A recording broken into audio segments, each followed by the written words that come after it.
By the time my brother-in-law pulled me aside on Christmas Eve, I already knew something in my sister's marriage was wrong. I just didn't know how wrong.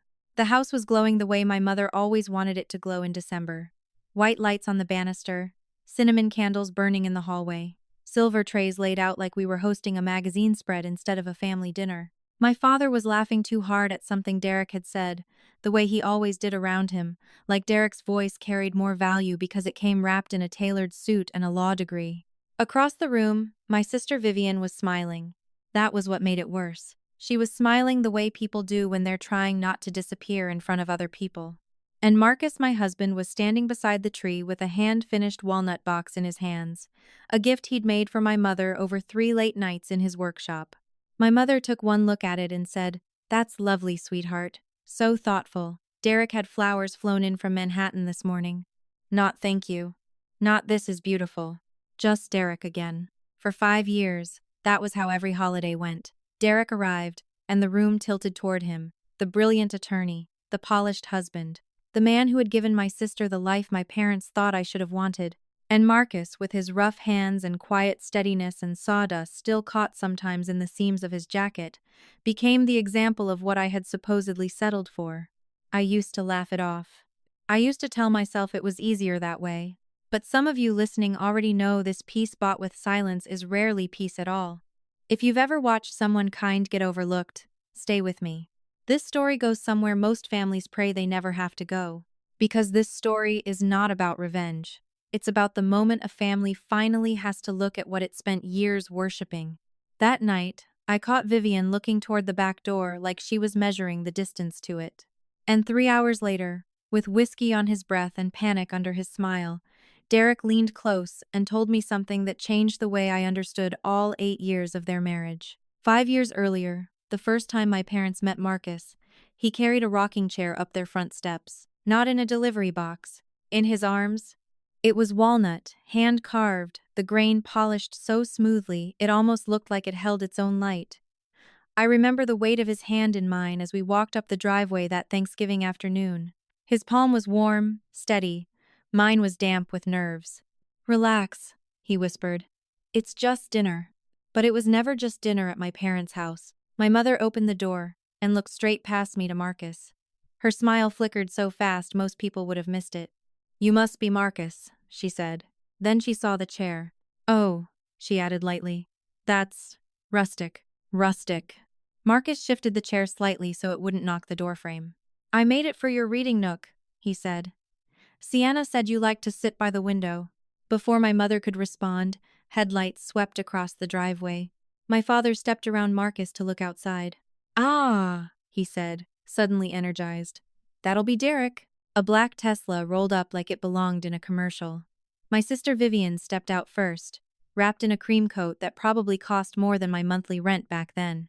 Derek followed, tall and smooth, already smiling like he owned the room he hadn't even entered yet. My mother's whole posture changed. "Vivian!" she called, rushing past us. Derek shook my father's hand with confident ease. "How's the firm treating you?" Dad asked. "Busy," Derek said modestly. "But they're talking about partner track." Dad laughed like he'd just heard wonderful news about the family legacy. Meanwhile, Marcus was still standing in the entryway holding the rocking chair. No one noticed. Eventually, he set it quietly by the living room window. No announcement. No applause. But here's the strange part. 5 years later, that chair became my mother's favorite seat in the house. She read in it every morning, drank tea in it every evening, and never once admitted who made it. If you've ever watched someone you love get overlooked while another person gets all the praise, you already understand that feeling in the room. It's quiet, but it changes things, slowly. And by the time last Christmas arrived, that quiet had been building for years. By the time the second year rolled around, the pattern had already set in. It wasn't obvious if you didn't live inside it. But Marcus and I did. Every holiday, every birthday dinner, every casual Sunday visit somehow circled back to Derek. My parents never said Marcus wasn't good enough directly. They were too polite for that. Instead, they compared. Derek just made partner. Derek and Vivian are looking at houses in Brooklyn Heights. Derek surprised Vivian with a Cartier bracelet last month. The comparisons were always framed like helpful observations, like guidance, like love. Marcus usually just nodded and kept eating. But I started noticing the small ways he disappeared during those dinners. The first year, he stayed until dessert. The second year, he volunteered to wash dishes early. By the third year, he stepped outside halfway through dinner to take a phone call. No phone ever rang. One night on the drive home, the silence stretched so long it started to feel loud. The headlights slid across the empty highway as Marcus kept his eyes on the road. Finally, he said something he had clearly been holding for a while. "Do you ever tell them to stop?" I looked over. "What do you mean?" He didn't sound angry. Just tired. "The comparisons," he said quietly. "Derek this, Derek that." I stared down at my hands. "They don't mean anything by it," I murmured. Marcus nodded slowly. "Maybe." Then he said something that stayed with me for years. When people say the same thing long enough, they usually mean it. That was the end of the conversation. But a few weeks later, I found something folded inside his workbench drawer while I was looking for sandpaper. 3 handwritten pages. A letter. It was addressed to my parents. Marcus had written about his business, about the furniture he built, about how proud he was of the life we were building together. He even described the way he designed pieces to last for generations. The letter wasn't defensive. It was hopeful. Like he believed if they understood him, things might change. But the envelope was blank. I asked him about it later that night. "You never sent this?" Marcus shrugged gently. "What's the point?" he said. "They already decided who I am." He didn't sound bitter. "Just finish trying." And if you've ever watched someone you love quietly give up on being accepted, you know how heavy that moment feels. I told myself our marriage was strong enough to ignore my family's opinions. But looking back now, I understand something I didn't want to admit then. Silence has weight. And eventually, someone has to carry it. 6 months before that Christmas dinner, Marcus asked me a question that I still think about. It was a Wednesday night. Nothing dramatic. We were folding laundry in the living room while the late news hummed quietly from the television. Socks, towels, the ordinary rhythm of 2 people sharing a life. Marcus was sitting cross-legged on the floor, matching pairs of socks with the careful focus he used when he worked with wood. That was one thing about him. He treated small things with respect. "Sienna," he said after a while. "Yeah?" He held a gray sock in one hand and looked at me. "Do you ever defend us to them?" The question was gentle. Too gentle. I froze with a pillowcase halfway folded. "What do you mean?" He didn't rush to fill the silence. Marcus never rushed anything. "I hear what they say sometimes," he said quietly. "About my work, about how you could have done better." My chest tightened. "And I never hear you push back." There it was. Not anger. Not accusation. Just sadness. I started explaining immediately. "They don't mean it like that," I said. "They're just proud of Vivian. It's easier if I don't argue with them. Family dinners get tense when—" Marcus nodded before I even finished. "Okay. Just one word." "Okay." But that word landed heavier than any fight we could have had. We finished folding the laundry in silence. Later that night, after he fell asleep, I lay awake staring at the ceiling. His breathing was slow and steady beside me, but I could feel the distance between us in a way I hadn't before. Because he was right. Every time my parents made one of those comments and I stayed quiet, I wasn't protecting the peace. I was choosing their comfort over my husband's dignity. And some of you listening right now already know how hard it is to admit something like that to yourself. It's easier to pretend things aren't that bad. But the truth is, small disrespect repeated over years stops being small. By December, I had started noticing things I'd ignored before. Marcus suggesting we skip visiting my parents. Marcus volunteering to work on holidays. Marcus becoming quieter every time Derek's name came up. Our marriage wasn't falling apart. But the cracks were there. And I knew something had to change. I just didn't know that the moment everything would finally break open was already waiting for us. Christmas Eve. My parents' house. And the man they had admired for 8 straight years. The perfect husband. 2 weeks before Christmas, my mother called while I was standing in our kitchen. Marcus was in the workshop behind the house, sanding the edge of a long oak tabletop. Through the window I could see the slow rhythm of his hands, the careful movements he always used when finishing a piece. The phone was on speaker. That was my first mistake. "Did you hear?" my mother said brightly. "Vivian and Derek just bought a house in Brooklyn." "That's nice," I said. "Nice?" she laughed. "Sienna, it's incredible. 4 bedrooms, a pool. You should see the photos. I leaned against the counter. I'm happy for them. She paused. I knew that pause. It always came right before the comparison. I just wish, she said slowly, that you had aimed a little higher, honey. I closed my eyes. Mom, Marcus is a nice man, she continued quickly, the way people do when they're about to say something cruel politely. But you settled. You know you did. Through the window, Marcus looked up. He couldn't hear the exact words, but he could hear the tone. He always could. The sandpaper stopped moving for a moment, then it started again. Slow, steady, like nothing had happened. A carpenter, Sienna, my mother went on. My daughter married a carpenter. I didn't answer, because there wasn't anything new to say. We'd had this conversation in different forms for 5 years. Eventually, she sighed. Well, anyway, Christmas Eve at 6. Don't be late. The call ended. The kitchen was suddenly very quiet. A minute later, Marcus walked inside, brushing sawdust off his shirt. You okay? He asked. I nodded too quickly. Yeah, just Mom. He studied my face for a moment, then gave a small smile. Family stuff? Something like that. He didn't ask for details. Marcus rarely did. Instead, he poured 2 glasses of water and handed me one. His hands were rough from years of work, the calluses thick across his palms. Those were the hands my parents thought weren't good enough for their daughter. What they didn't know, what none of them knew yet, was that Marcus had just signed a commission contract with a boutique hotel chain that would change his business completely. The project was massive. Months of work. Enough money to make Derek's yearly bonus look small. Marcus never mentioned that to my parents, and honestly, that wasn't even the part that mattered. The part that mattered was this.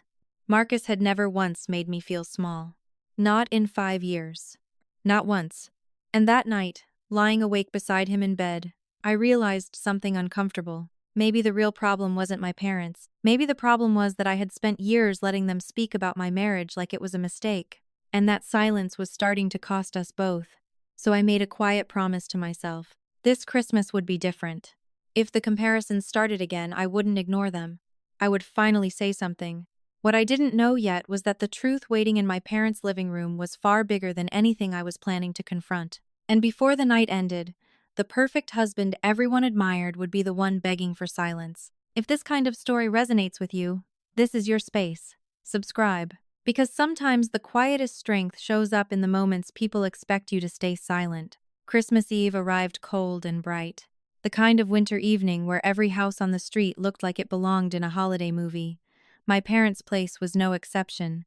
White lights wrapped the porch railings. A wreath hung perfectly centered on the red front door.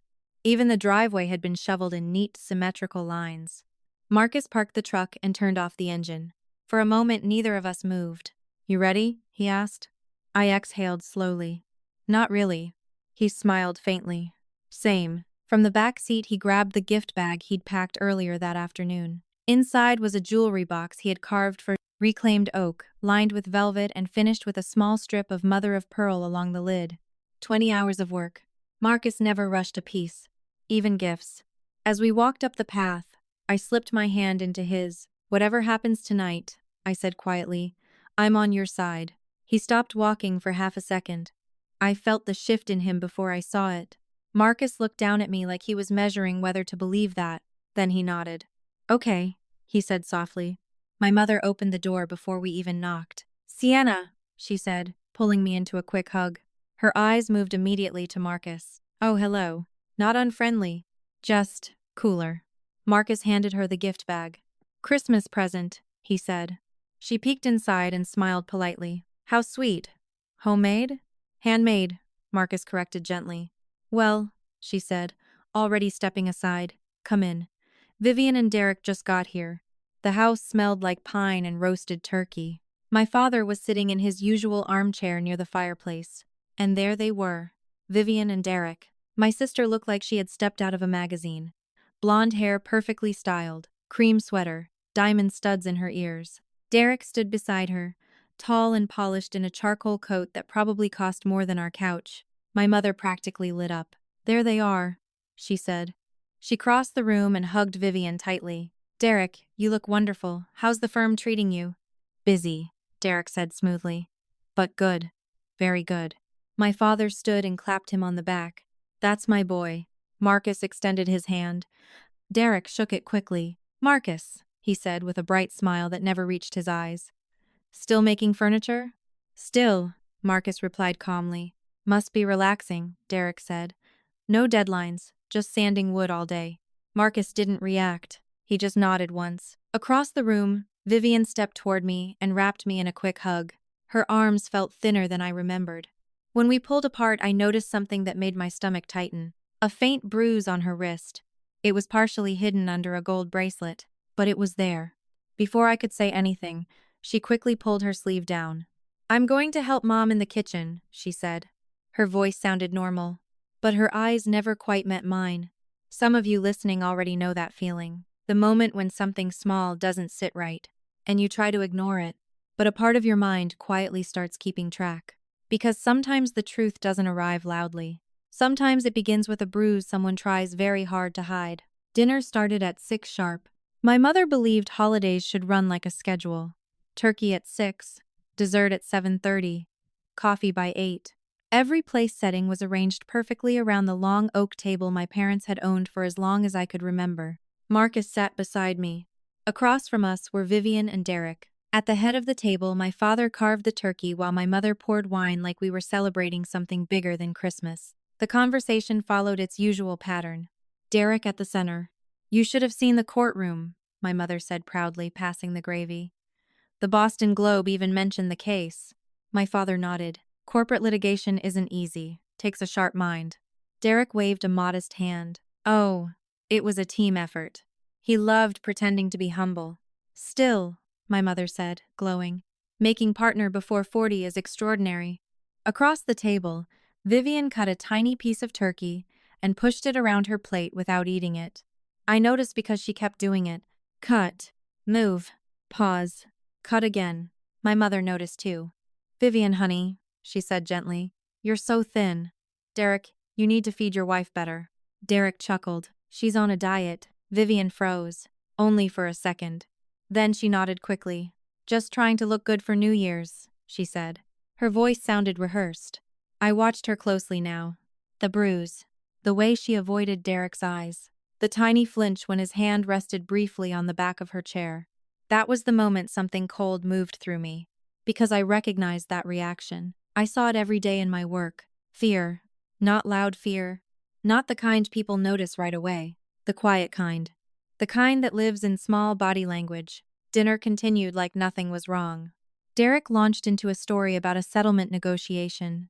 Words like precedent and liability exposure floated around the table while my father nodded along like a student at a lecture. Eventually, Dad turned toward Marcus. So, business good? Marcus set his fork down. Yes, very good. People still buying wooden things? Dad asked casually. Custom furniture? Marcus said calmly. Yes. Derek swirled the wine in his glass. Must be nice, he said. How so? Marcus asked.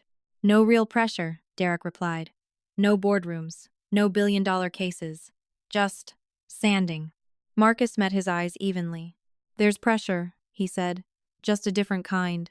Derek smiled the way someone smiles when they think they've already won. Across the table, Vivian still hadn't taken a single bite of food. Her fork just kept moving that same piece of turkey in slow circles. If you're listening to this and you've ever noticed something off in a room while everyone else kept laughing like nothing was wrong, you know how strange that moment feels. Your instincts start whispering. And the hardest part? You don't know yet if you should trust them. After dinner, we moved into the living room. The tree in the corner glowed softly, ornaments reflecting the firelight from the fireplace. My mother loved this part of the evening. Presents stacked neatly under the tree, wine glasses refilled, everyone gathered like a holiday postcard. Marcus sat beside me on the sofa. Vivian curled into the armchair near the window, her posture small despite the elegant sweater she wore. Derek leaned back confidently with a whiskey glass in his hand, one ankle resting on his knee like he owned the room. My mother reached for the gift bag Marcus had brought earlier. Well, she said, lifting it up. Let's see what we have here. Marcus stayed quiet beside me. She opened the bag and lifted out the jewelry box. For a moment she turned it slowly in her hands. It was beautiful. Smooth oak, polished until the wood almost glowed under the lamplight. The thin strip of mother-of-pearl Marcus had set along the lid shimmered softly. "Oh," my mother said. "It's homemade." That was it. Homemade. Not beautiful. Not thoughtful. Just homemade. I felt Marcus shift slightly beside me. The old version of me would have smiled politely and let the moment pass. But something inside me had changed during the past few weeks. "It took him 40 hours, I said calmly. The room went quiet. My mother blinked. "What?" "40 hours, I repeated. "That's about $3,000 of labor if he billed it at market rate." My father shifted in his chair. "Sienna," he said gently, "don't be dramatic." Derek chuckled. "Someone's sensitive tonight." I turned to him. "I'm not sensitive," I said evenly. "I'm accurate." Marcus's hand rested lightly against my back. He wasn't stopping me. Just there. "Present." Across the room, Vivian suddenly stood up. Her face had gone pale. "I need some air," she said quickly. She moved toward the back door. As she passed the coffee table, something slipped from the pocket of her cardigan. Her phone. It clattered onto the floor. Derek moved faster than I'd ever seen him move. In one smooth motion, he scooped it up and slid it straight into his own pocket. Like a reflex. Like he'd done it before. Vivian didn't protest. She didn't even look back. She just opened the back door and stepped outside into the cold night. The door closed behind her with a quiet click. Inside, Derek casually patted the pocket where her phone now sat. And that was the exact moment my instincts stopped whispering. Because there's only one kind of husband who grabs his wife's phone like that. The controlling kind. If you've ever watched someone slowly realize a truth they wish wasn't real, you know how heavy that moment feels. I stood up. "I'm going to check on Vivian," I said. As I stepped toward the back door, my own phone buzzed in my pocket. A text from an unknown number. I almost ignored it. But the message stopped me cold. "I can't keep doing this," it read. "I need to tell someone." And it was signed with a single letter. D. I stepped outside into the cold. The air felt sharp against my face after the warmth of the house. Snow from the previous week still covered parts of the yard, glowing faintly under the neighbors' Christmas lights. Vivian was standing near the old oak tree at the edge of the patio. Her arms were wrapped tightly around herself. "Viv," I said gently. She turned quickly, wiping her face. "I'm fine," she said too fast. "Just needed air." The bruise on her wrist was clearer out here, purple fading into yellow, old enough to be a few days, new enough to still hurt. Before I could say anything, my phone buzzed again. Same unknown number. Another text. "That message wasn't meant for you. Please delete it. Please." I stared at the screen. A strange feeling crept up my spine, because the first message hadn't sounded like a mistake. It sounded like someone panicking. I slipped the phone back into my pocket. "Viv," I said softly, "are you okay?" She looked at me. For just a second, her expression cracked. I saw exhaustion there, fear, and something worse, resignation. Then it disappeared. "I'm fine," she said again. Behind us, the back door opened. Warm light spilled across the patio. Derek stepped out. "There you are," he said lightly. His tone was cheerful, but his eyes were already scanning Vivian. Measuring, checking. "Everything all right out here?" he asked. Vivian straightened immediately. "Yes," she said. Too quickly. Too obediently. "Good," Derek replied, smiling. He looked at me. "We wouldn't want any Christmas drama, right?" Something about the way he said that made my stomach twist. Because people who say that are usually the ones causing it. Inside the house, voices drifted through the open door. Laughter. My mother's voice. My father talking about some investment article he had read that morning. Normal. Comfortable. The kind of evening everyone believed we were having. But something had shifted. I could feel it. Like the air before a storm. Vivian moved toward the door. "We should go back inside," she said quietly. Derek stepped aside to let her pass.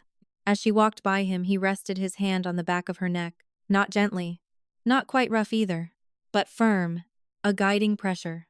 Control disguised as affection. I watched it happen. And suddenly that message on my phone didn't feel random anymore. It felt like a crack. A small mistake someone had made. The kind of mistake secrets sometimes make when they start getting too heavy. Inside the living room, new voices had joined the conversation. Rachel was standing near the fireplace.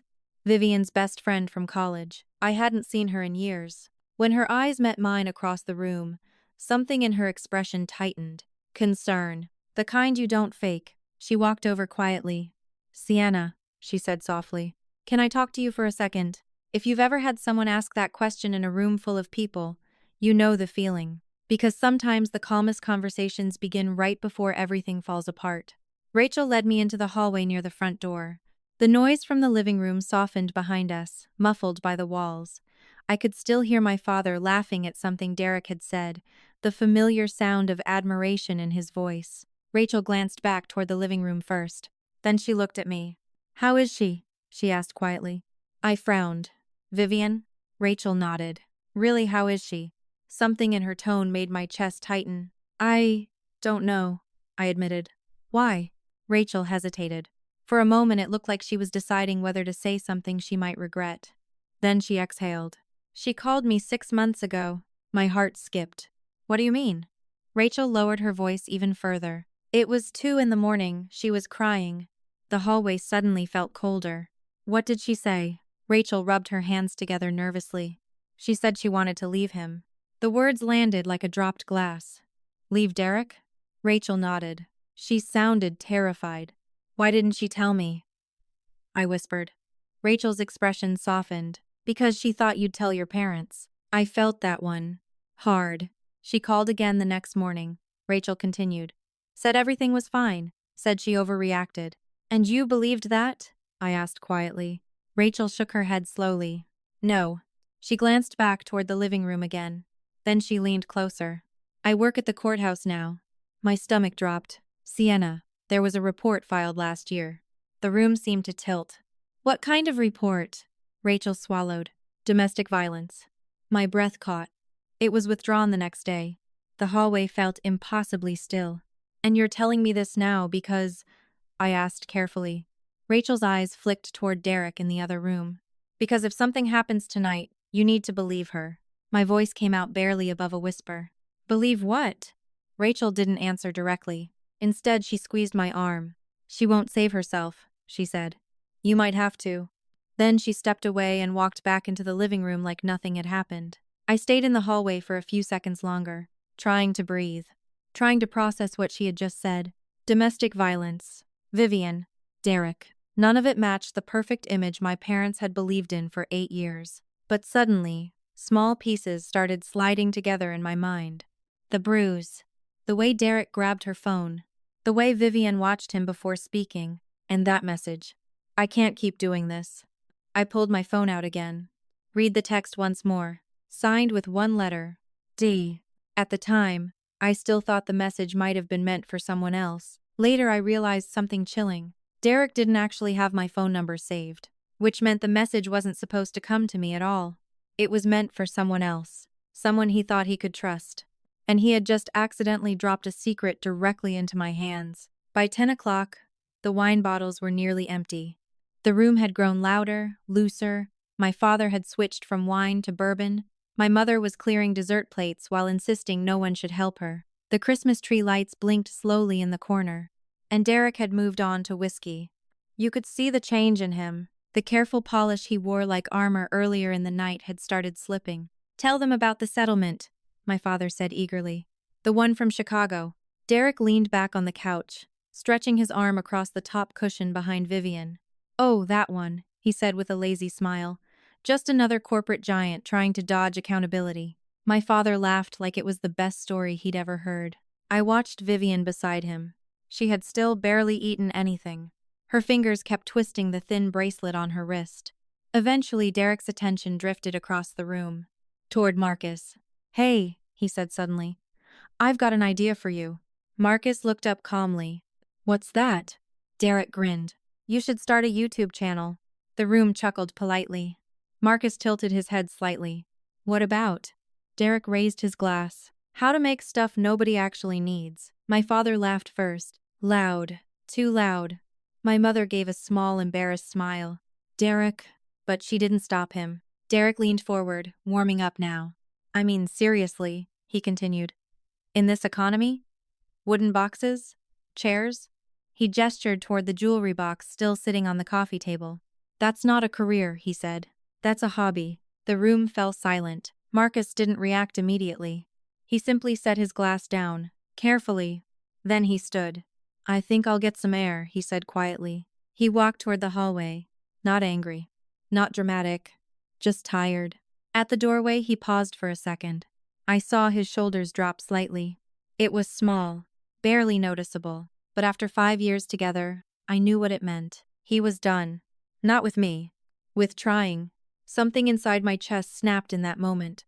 Because some of you listening already know what it feels like to watch someone you love reach that point. The point where they stop defending themselves. Not because they're weak, because they're exhausted. I stood up. "Enough," I said. My voice cut through the room. Everyone looked at me. My father frowned. "Sienna, sit down. You're making a scene." I looked directly at him. "I'm making a scene?" I repeated. "You just humiliated my husband in front of everyone." Derek leaned back, amused. "Oh, relax," he said. "Your husband's a glorified handyman." There it was. Out loud. The sentence my parents had been circling around for years. Across the room, Vivian whispered something.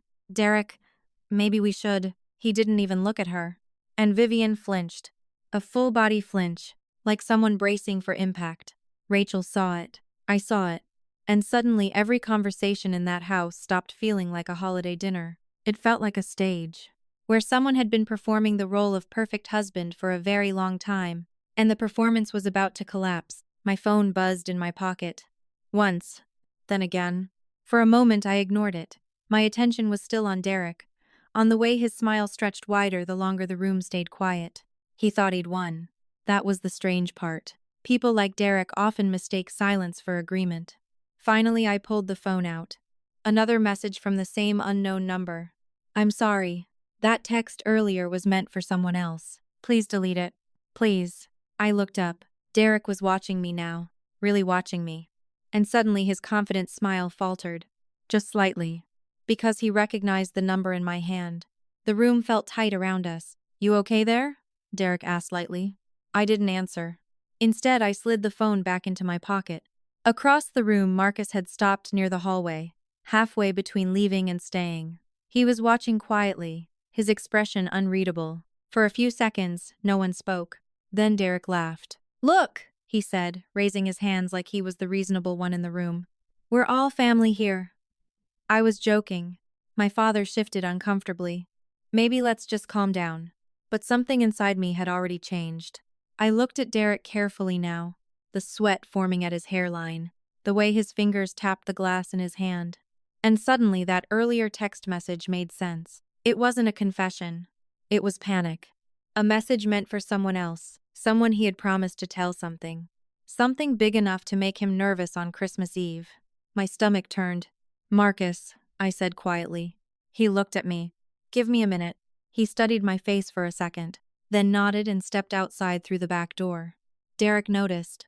"Everything all right with the handyman?" he asked. I didn't respond. Instead, I stood up and walked toward the back door myself. "Where are you going?" my mother asked. "Outside." Cold air hit my face again the moment I stepped onto the patio. Marcus was standing near the edge of the yard, his breath visible in the winter air. "You okay?" I asked. He gave a tired half smile. "I've had worse Christmases." "I'm sorry," I said quietly. "Don't," he replied. "Don't apologize for them." Before I could answer, the back door opened behind us. Footsteps approached. "Sienna," Derek's voice said. Marcus's posture immediately stiffened. Derek stepped onto the patio holding his coat over one arm. "Mind if I talk to you for a second?" he asked. Marcus looked at me. I gave a small nod. "It's fine," I said softly. Marcus hesitated. Then he went back inside. Now it was just Derek and me in the cold. He walked closer. Too close. The smell of whiskey clung to his breath. "You think you have it bad," he said quietly. His voice sounded different now. Not confident. Not charming. Something else. Something bitter. "You think your parents are hard on you?" he continued. I folded my arms. "What do you want, Derek?" He laughed. A hollow sound. "Your sister," he said. And that was the moment I realized the perfect husband everyone admired was about to start telling the story he wanted people to believe. The problem was, I already knew that story. I'd heard it many times before, just never from him. Derek stepped closer until the porch light caught his face. The confident lawyer was gone. In his place was a man slightly off balance from whiskey and something heavier panic. "You know what your sister does every night?" he said. I didn't answer. Silence is powerful when someone is trying to control a conversation. He laughed again. "She checks my phone, my emails, times how long I'm in the shower." His eyes searched my face, waiting for sympathy.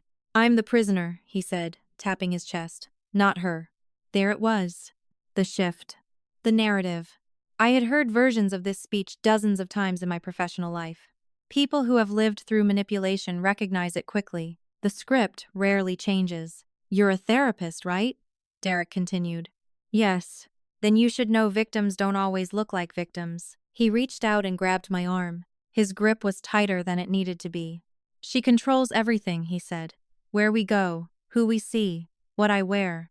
I didn't pull away. Years of training had taught me something important. When people believe they're winning a conversation, they reveal more.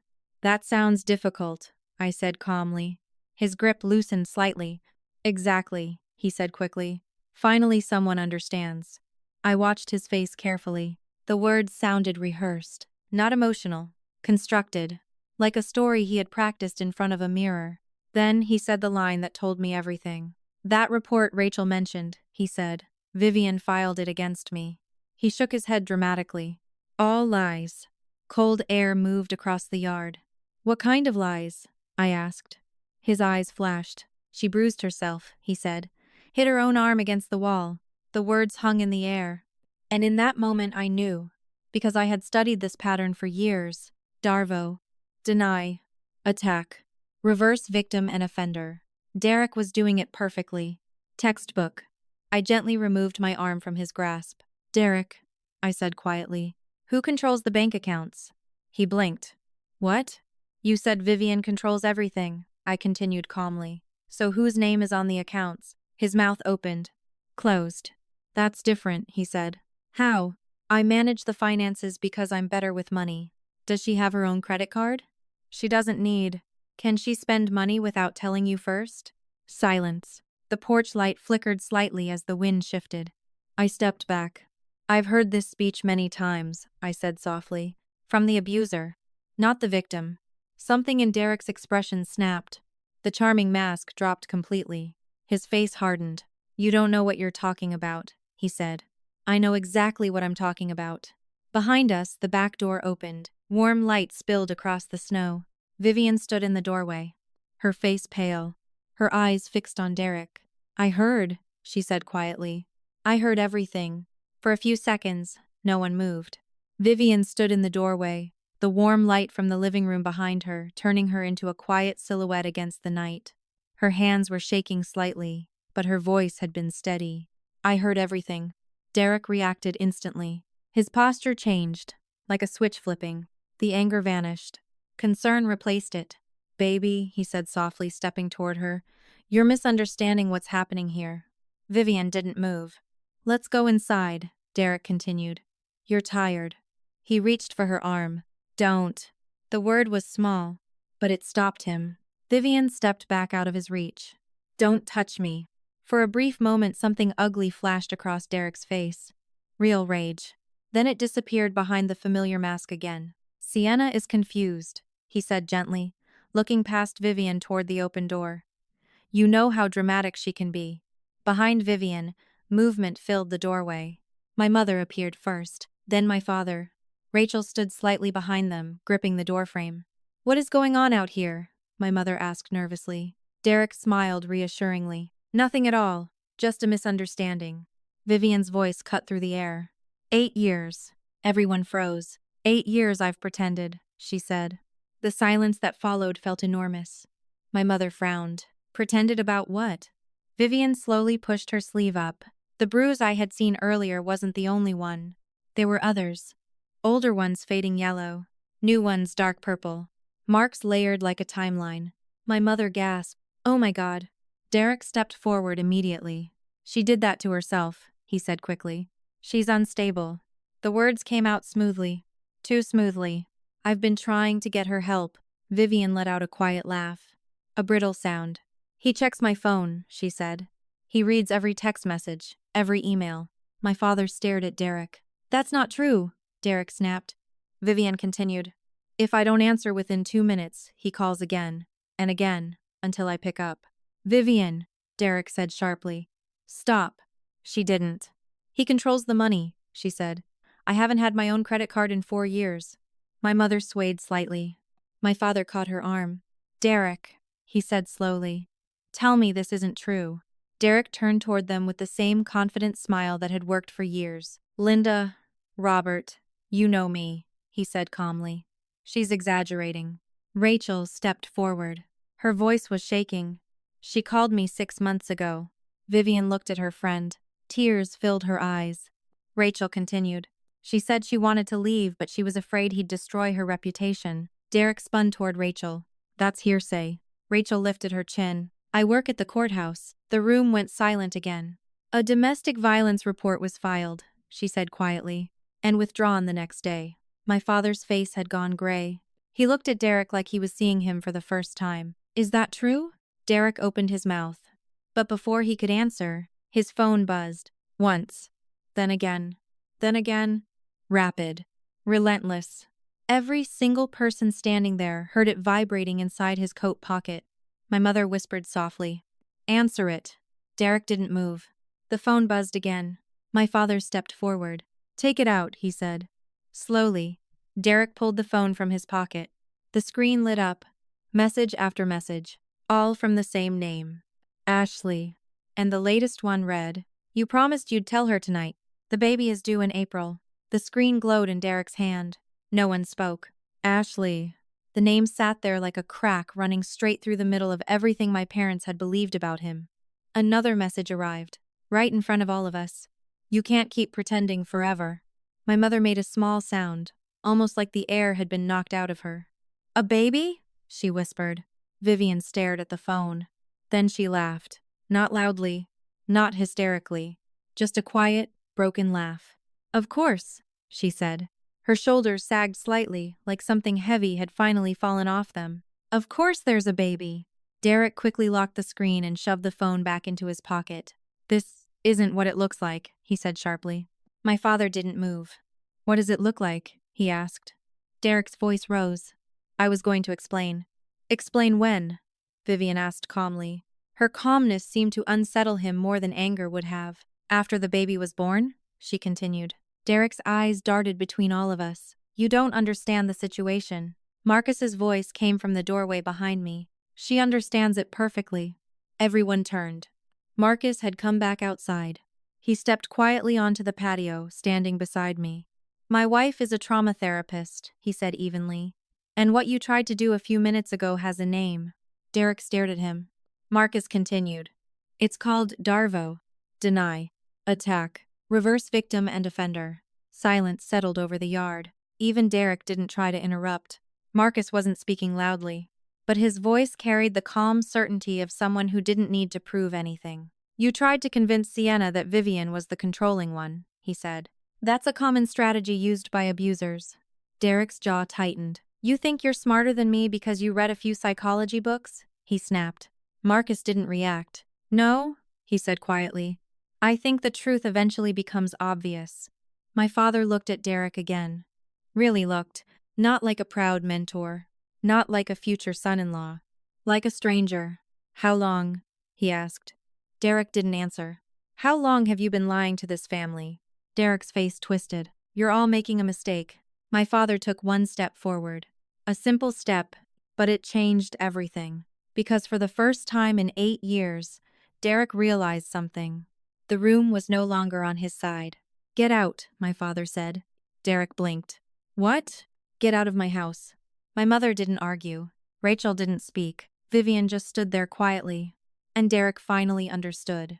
The perfect image he had built here for nearly a decade had just collapsed in one single night. If you're still here listening, stay.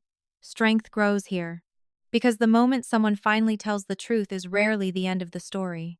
It's usually just the beginning. For a second, Derek didn't move. Like his mind couldn't quite process what had just happened. For 8 years he had walked into that house like he owned it. My father had praised him. My mother had bragged about him. Every holiday, every dinner, every family gathering had quietly revolved around him. And now the same man who used to clap him on the back was standing between him and the door. "Robert," Derek said carefully, trying to recover his usual smooth tone. "Let's not do something dramatic." My father didn't blink. I said, "Get out." Derek looked around the patio, searching for someone to take his side. My mother, Rachel, me, even Vivian. But no one moved. The performance was over. Derek's jaw tightened. "You're all making a huge mistake," he said. Vivian spoke before anyone else could. "No," she said quietly. "We're correcting one." The wind shifted across the yard, carrying the faint sound of Christmas music from somewhere inside the house. Derek laughed once, a bitter sound. "You think you can just walk away from me?" he said to Vivian. "You have no idea what that will cost you." Vivian didn't step back. "Not this time." "I already know the cost," she said. "I've been paying it for 8 years. He took a step toward her. My father moved instantly, blocking his path. "Don't," Dad said. Derek stared at him, disbelief written across his face. "You're really choosing this?" he asked. My father's voice stayed calm. "I'm choosing my daughter." Something dark flickered across Derek's expression. Then, it disappeared. "Fine." He grabbed his coat from the patio chair. "You'll regret this," he muttered. No one answered. Derek walked past us toward the driveway. The crunch of his footsteps in the snow sounded strangely loud. At the edge of the yard, he turned once more. His eyes moved across the group of us standing there. Then he shook his head and kept walking. A car door slammed. The engine started. A moment later, the headlights swept across the yard as Derek drove away. And suddenly everything felt quiet again. Too quiet. Vivian's shoulders started shaking. Rachel moved first, wrapping an arm around her. "It's okay," she whispered. "It's over." Vivian buried her face in Rachel's shoulder and began to cry. Not the controlled tears she'd been holding back all night. These were different. Years of silence finally breaking open. My mother stood frozen near the door. My father looked 10 years older than he had an hour earlier. No one knew what to say, because the perfect life they had admired for 8 years had just collapsed right in front of them. And nothing in the room looked the same anymore. For a long moment after Derek's car disappeared down the street, no one moved. The patio light hummed softly above us. Snow reflected the glow from the house, making the whole yard feel strangely bright despite the late hour. Vivian's crying had quieted now. Rachel still held her arm. My mother finally spoke. "Sienna," she said softly. I turned toward her. Her face looked pale, fragile in a way I had never seen before.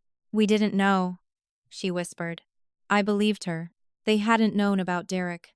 But that didn't mean everything else was invisible. "You didn't know about him," I said gently. "But you knew what you said about Marcus." The words hung in the air. My father lowered his eyes. My mother's shoulders sank slightly. For 5 years I had swallowed those moments. The comparisons. The jokes. The way Marcus was always treated like the lesser choice. Tonight I didn't swallow them. "For 5 years," I continued quietly, "you made him feel like he wasn't good enough for your daughter." My mother wiped her eyes quickly. "We were worried about you," she said. "You deserved security." I glanced toward Marcus. He was standing near the door, quiet as always. Steady. "I have security," I said. My voice didn't shake. "I have a husband who has never once made me feel small." Silence filled the yard again. Because sometimes the truth doesn't sound dramatic. Sometimes it just sounds simple. My father finally spoke. "You're right," he said. It took me a second to process that. My father rarely admitted when he was wrong. "I should have treated Marcus better," he said quietly. Marcus stepped forward slightly. "You don't owe me anything," he said. But my father shook his head. "No," he replied. "I do." My mother turned toward Vivian then. "Oh, sweetheart," she whispered. She pulled her into a tight hug. "I'm so sorry." Vivian leaned into her, exhausted. "I thought no one would believe me," she said. Rachel squeezed her hand. "We believe you now." Marcus stepped closer to Vivian. "You can stay with us tonight," he said simply. Vivian looked up at him, surprised. "In your apartment?" Marcus nodded. "As long as you need." Her eyes filled with tears again. "After everything Derek said about you, why are you being kind to me?" Marcus shrugged gently. "You're Sienna's sister. That's enough. If you know what it's like to finally feel safe after years of walking on eggshells, you understand why Vivian cried again right then. Not from fear this time. From relief. We gathered our coats quietly. No one mentioned Derek again. But as we walked toward the driveway, my mother caught my arm. "I'm sorry," she said. And for the first time in my entire life, I believed her. Our apartment felt very different from my parents' house. Smaller, quieter, real. Marcus unlocked the door and stepped aside so Vivian could walk in first. She paused just inside the living room, looking around slowly like someone entering a place she wasn't sure she deserved to be. The space was simple. 2 bookshelves Marcus had built himself. A worn but comfortable couch. Warm lamps instead of bright overhead lights. And in the corner near the window sat the walnut rocking chair he had carved 5 years earlier. The same chair my mother used every morning. Vivian noticed it immediately. "That's the one," she said softly. Marcus nodded. "I made it before Sienna and I got married." She walked over and ran her fingers across the curved armrest. "It's beautiful," she said. Marcus disappeared briefly into the kitchen and returned with 3 cups of tea. No speeches, no awkwardness, just quiet hospitality. Vivian wrapped her hands around the mug like she was absorbing the warmth. After a while, she spoke. "I forgot what it feels like," she said. Marcus looked up. "What does?" She glanced around the room again. To feel safe in a house. No one rushed to fill the silence that followed. Eventually, Marcus stood and pointed toward the hallway. "The guest room's ready," he said. "Fresh sheets, extra blankets." Vivian's eyes softened. "Thank you," she whispered. When she disappeared down the hallway, Marcus and I stayed in the living room a moment longer. Neither of us spoke, but for the first time that night, the quiet between us didn't feel heavy. It felt like something had finally been set right. Vivian slept for nearly 12 hours. When she finally came into the kitchen the next morning, the apartment smelled like coffee and toasted bread. Marcus was already at the small table near the window, sketching measurements in a notebook the way he always did before starting a new piece. He looked up and gave her a calm smile. "Morning." Vivian hesitated for a second, like she wasn't used to mornings that started without tension. "Morning," she said quietly. I slid a mug of coffee toward her. She wrapped both hands around it. "Thank you for letting me stay," she said. "As long as you need," Marcus replied simply. Vivian looked around again, taking in the bookshelves, the soft light, the chair by the window. "I spent years thinking this was small," she admitted. Marcus raised an eyebrow slightly. "It's not," she added. "It's peaceful." That word stayed in the room for a moment. Peaceful, something she hadn't had in a long time. Later that afternoon, Rachel stopped by with a folder of contacts, lawyers, financial advisors, support groups, practical steps, real options. Vivian read through everything slowly. "I think I'm ready," she said at last. "For what?" "For a divorce." No one celebrated. This wasn't a victory. It was the beginning of rebuilding a life that had been controlled for too long. Marcus simply nodded. "Then we take it one step at a time." Vivian looked relieved. Not because everything was fixed, but because for the first time in years, the next step was hers to choose. The weeks after Christmas moved slowly, but they moved forward. Vivian met with the lawyer Rachel recommended. The process wasn't dramatic the way movies make divorce look. It was paperwork, meetings, and long conversations about finances Derek had controlled for years. But every step gave Vivian something back. Choice. One afternoon she came to our apartment carrying a thin sketchbook. "I started drawing again," she said. Marcus looked up from the workbench in the corner of the living room. "What kind of drawings?" She opened the book. "Buildings. Clean lines, careful structure, the kind of architectural sketches she used to make before Derek convinced her to leave her job." Marcus studied the pages for a moment. "These are good," he said simply. Vivian smiled in a way I hadn't seen in years. At the same time, other things were shifting too. My father called Marcus one evening, not to argue, not to question his career, just to ask about wood finishes for a small birdhouse project he had started in the garage. It wasn't a big conversation, but it was real. And sometimes that matters more than grand apologies. Our family wasn't magically fixed. There were still awkward dinners. Still moments when old habits tried to return. But something important had changed. The comparisons stopped. The silence stopped. And the truth that finally surfaced that Christmas night made room for something quieter but stronger respect. If you've ever had to set boundaries with family or stand up for someone you love, I'd really like to hear your story too. Sometimes sharing those moments reminds others they're not facing it alone.